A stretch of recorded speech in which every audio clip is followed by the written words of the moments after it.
अष्टमी के दिन 5 वृक्ष की पत्ती को, कितने वृक्ष? बस 5 वृक्ष की पत्ती और एक श्वेत पुष्प, सफेद कलर का पुष्प अशोक सुंदरी वाली जगह पर लगाकर देवाधिदेव महादेव जो चढ़ा देता है, बस निर्मलेश्वर महादेव का नाम लेकर जब चढ़ाया तो कार्य सफलता की ओर अग्रणी हो। वो निर्मलेश्वर महादेव। हमने पहले भी कथा में कहा है कि सोमवार की अष्टमी के दिन भूल से भी अगर एक बेलपत्र, एक श्वेत पुष्प शंकर भगवान को समर्पित हो जाता है तो ये मानकर चलें कि आपने कुछ मांगा भी नहीं तो भी शंकर भगवान देने के लिए आपके दरवाजे पर पहुंच जाए। भूलवश सोमवार की अष्टमी के दिन अगर भूलवश भी अगर हमारे हाथ से एक बेलपत्र, एक पुष्प शिव को समर्पित हो जाए तो समझ लो कि कहीं शंकर की उदारता, कहीं शिव की कृपा। सोमवार की अष्टमी के दिन 7 चुल्लू जल या तुम्हारे हाथ में जो लोटा होता है पानी का, उस जल को जब डालते हैं 7 बार धीरे धीरे धीरे धीरे उत्तर की ओर मुख कर कर,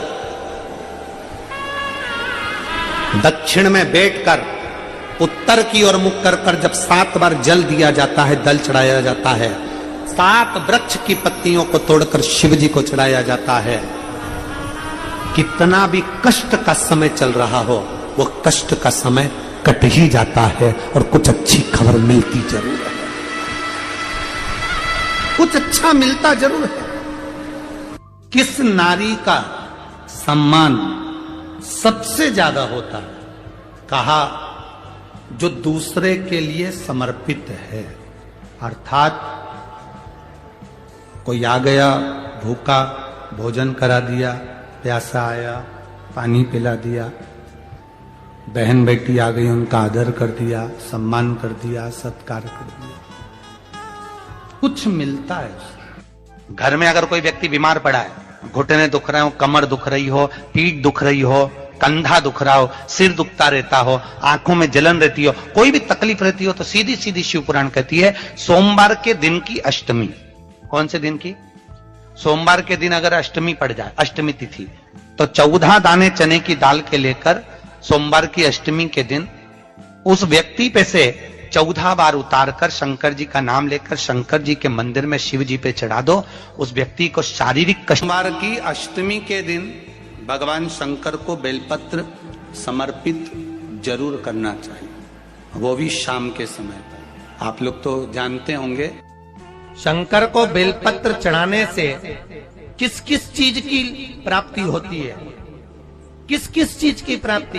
शिव महापुराण की कथा कहती है, एक बेलपत्र यदि शिव को समर्पित करा जाता है तो रिद्धि तुम्हारे घर में प्रवेश कर जाती है। दूसरा बेलपत्र जब हम समर्पित करते हैं तो सिद्धि तुम्हारे घर में प्रवेश कर जाती है। तीसरा बेलपत्र यदि हम समर्पित करते हैं तो श्री गणेश हमारे घर में प्रवेश कर जाते हैं। चौथा बेलपत्र यदि हम समर्पित करते हैं तो भगवान नारायण लक्ष्मी को लेकर हमारे घर में प्रवेश कर जाते हैं। और 5वां बेलपत्र जब हम समर्पित करते हैं तो भगवान शंकर गोरा जी के साथ तुम्हारे घर में प्रवेश कर जाते हैं। 5 बेलपत्र ही जीवन का सुख प्रदान कर देते हैं।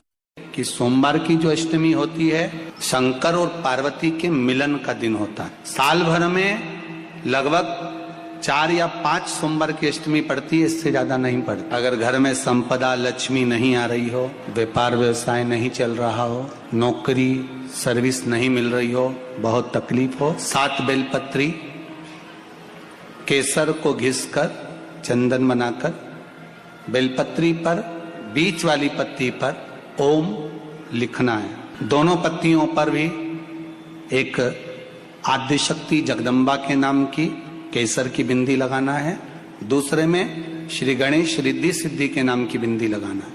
शिव जी पर समर्पित करते जाना, शंकर को चढ़ाते जाओ।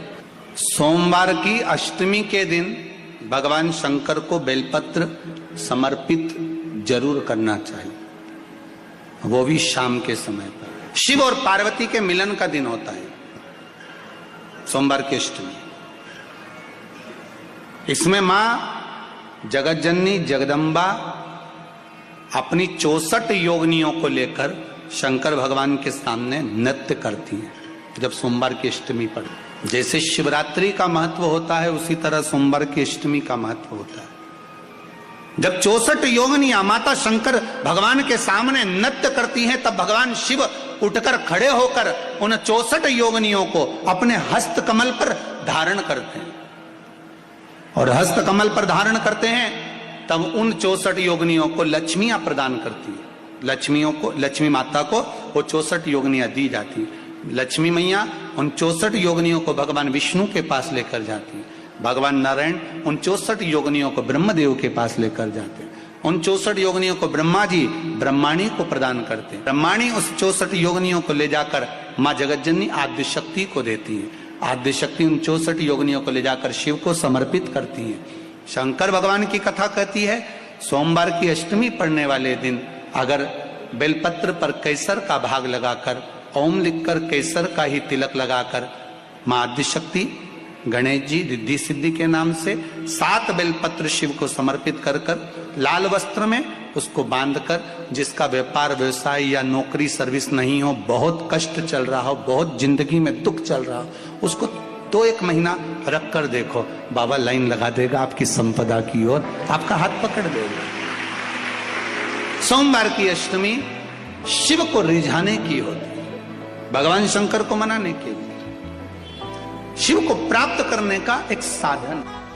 ब्राह्मणों की पत्नी कोई अच्छा नहीं लगा अहिल्या को देखकर, ईर्ष्या जाग गई। ब्राह्मणों में ईर्ष्या नहीं थी, गौतम बाबा को देखकर भी, उनकी धर्म पत्नी को देखकर भी ईर्ष्या नहीं, पर ब्राह्मणियों की ईर्ष्या जागृत हो गई। अब जब ईर्ष्या जागृत हो गई तब ब्राह्मणियों ने अपने अपने पतियों से कहा सुनो, ये गौतम ऋषि की पत्नी और गौतम ऋषि हमारी भूमि पर नहीं रहना चाहिए, इनको धक्के मारकर निकाल दो, ऐसा कुछ करो कि इनका पद प्रतिष्ठा इज्जत सम्मान सब घट जाए, कुछ ऐसा करो कि इनकी पद प्रतिष्ठा इज्जत मान सम्मान कुछ घट जाए, करो कुछ ऐसा।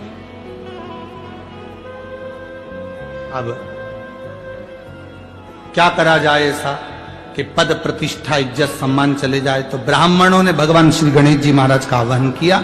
गणेश जी महाराज का आवाहन कर कर गणेश जी की स्मरण पूजन करी। स्मरण पूजन कर कर गणेश जी महाराज प्रकट हो गए।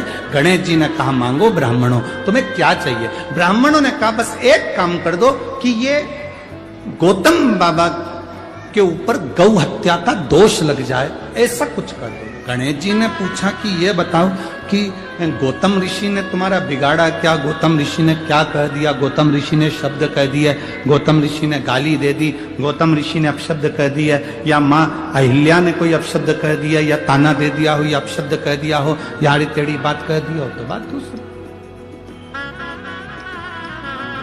ना तो गौतम ऋषि कुछ बोले हैं, ना माँ अहिल्या कुछ बोली हैं, फिर क्यों ये गौतम ऋषि पर अपशब्द कहना? केवल ब्राह्मण की धर्म पत्नियों का ये विचार नहीं था।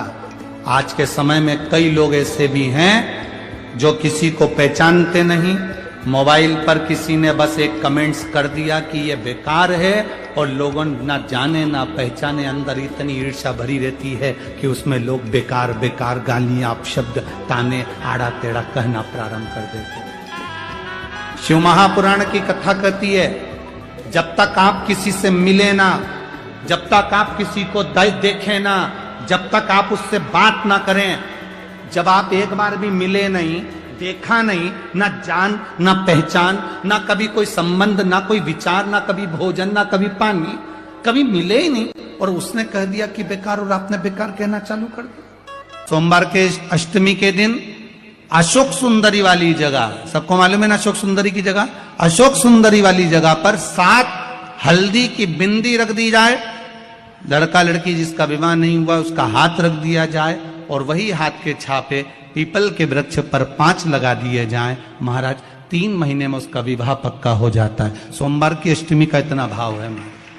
सोमवार की अष्टमी का मतलब जिस दिन शंकर और पार्वती के मिलन का दिवस हो, और केवल एक माता पार्वती के अकेले मिलन का नहीं, 64 योगनियां तक भगवान शंकर से मिलने के लिए आती है। सोमवार की अष्टमी के दिन भगवान शंकर के मंदिर में आकर शिव जी के सम्मुख में बैठकर उस जलाधारी के नजदीक में जहां शंकर जी का शिवलिंग होता है, उस जलाधारी के पास में उस दिन केवल पार्वती जी का हस्त कमल नहीं होता, स्वयं मां जगतजननी अपने कामन रूप में 64 योगनियां और शक्तियां सारी की सारी आकर उस जलाधारी के पास में विराजमान हो जाती हैं और शंकर जी पे जो जल चढ़ता है वो देवियां ग्रहण कर कर शिव को अपना आनंद सुख प्रदान करती हैं। इसलिए कहते सोमवार की अष्टमी का महत्व बड़ा है, बहुत प्रबल।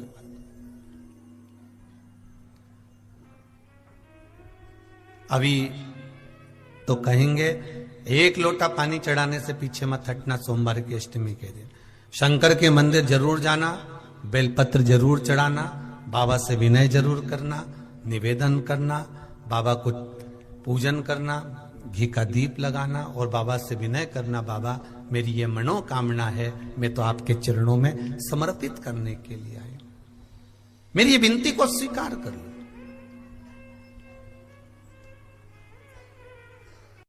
महापुराण की कथा एक बड़ी सुंदर बात कहती है कि सोने का जो डब्बा होता है, थोड़ा ध्यान देंगे आप लोग तो आपके स्मरण में आ जाएगा। जिस डब्बी में आप सोने की अंगूठी रखते हो, जिस डब्बी में आप सोने की लौंग रखते हो, जिस डब्बी में सोने का कोई सामान रखते हो, उसमें चांदी नहीं रखी जाती। किस किस ने सुन रखा है, कभी सुना होगा, आप लोगों के स्मरण में होगा कि सोने की जो डब्बी होती है उसमें चांदी नहीं रखते, मतलब चांदी के साथ सोना नहीं रखा जाता। सोने के साथ चांदी नहीं रखी जाती, चांदी के साथ सोना नहीं रखा जाता। अगर किसी ने सुना होगा, आप लोगों में से कितने लोगों ने सुना है, जरा हाथ उठाओ, जरा सुना है ना सब। अब वो प्रसंग जो हमारी आप लोगों की दादी सास कहती थी, सास कहती थी, आपके बुजुर्ग कहते थे कि सोने के साथ चांदी मत रखो, चांदी के साथ सोना मत रखो, कभी उसका प्रसंग अपने दिमाग में लिया कि ये प्रसंग कहां से आया? तो ये प्रसंग अगर कोई तुमसे पूछे तो आप उत्तर दे सकते हो। तारकासुर के 3 पुत्र की 3 पुरियां सोना, चांदी और लोहे की थी। इन 3 पुरियों को भगवान शंकर ने भस्म किया, अर्थात जिस डब्बी में सोना रखाता है और जिस डब्बी में उसी में चांदी रख दी जाती है और स्त्री या पुरुष उस सोने को अपने शरीर पर धारण करता है या उस चांदी को अपने शरीर पर धारण करता है, उसकी आयु छिन्न होती चली जाती है। कई लोग कहते हैं इनकी तो उम्र अच्छी थी, फिर ये ऐसा क्यों हुआ? जरूर सोने की डब्बी में चांदी अगर रखी गई है तो उसमें उस चांदी की चीज को महिला ने अपने पैर में पहन लिया, बिछुड़ी पहन ली, अंगूठी चांदी की पहन ली, उसमें सोना भी था, वो सोना पति ने पहन लिया, तो उसमें आयु की क्षीणता हो। डब्बी खाली है, उसमें सोना रखा है, मना नहीं। डब्बी खाली है, उसमें चांदी रखी है, मना नहीं। पर दोनों चीज एक साथ अगर रखी है तो हमारे शास्त्र वर्णन नहीं करता उसका। कहा मन में आ गया, शिव जी ने 7 कर बाण छोड़ दिया, 3 पुरियों को भगवान भोलेनाथ ने भस्म कर दिया। 3 पुरियों, अब 3 पुरी एक साथ भस्म हो गई। 3 पुरी को भस्म करा, इसलिए भगवान शंकर का नाम जम के बोलो त्रिपुरारी हो गया। क्या नाम पड़ा? 3 पुरियां तो भस्म हो गई, पर ये 3 असुर अभी हारे नहीं है। आक्रमण करा, देवादिदेव महादेव ने भी देवताओं से कहा तुम सब पशु बन जाओ, मैं तुम्हारा पति बनता हूं। तुम सब पशु बनो, मैं पति बनता हूं। ये कहते हैं। शिव जी का नाम पशुपतिनाथ हुआ। बड़े नंदी का रूप लेकर 33 कोटि देवताओं को छोटा पशु बनाकर भगाया। शंकर भगवान ने तीनों असुरों को एक साथ इकट्ठा करा। तारकाक्ष, विदुमाली, कमलाक्ष इकट्ठे हुए। शिव जी ने अपने बड़े नुकीले सींग से तारकाक्ष, विदुमाली को जैसी मारा, कमलाक्ष की पीछे से निकलकर फरसा उठाकर शंकर जी का सिर काट दिया। कटते से ही भगवान शंकर का सिर नेपाल में गया तो डोलेश्वर महादेव पशुपति नाथ के नाम से विख्यात हो गया। बोल पशुपतिनाथ भगवान की। सोचा ये आज नहीं मरे तो फिर नहीं मरेंगे। शंकर भगवान तुरंत अपने असली स्वरूप में आए, त्रिशूल उठाया, तारकाक्ष, विदुमाली और कमलाक्षी को पीछे से भगवान शंकर ने मार दिया। तीनों जय जयकार हो गई। शंकर भगवान ने तारकासुर के 3 पुत्रों को मारते समय शिव जी के 2 नाम प्रकट हो गए, एक त्रिपुरारी और दूसरा पशुपति। एक त्रिपुरारी नाम हुआ, एक पशुपतिनाथ नाम हुआ। देवता प्रसन्नचित्त हो गए, आनंदित हो गए।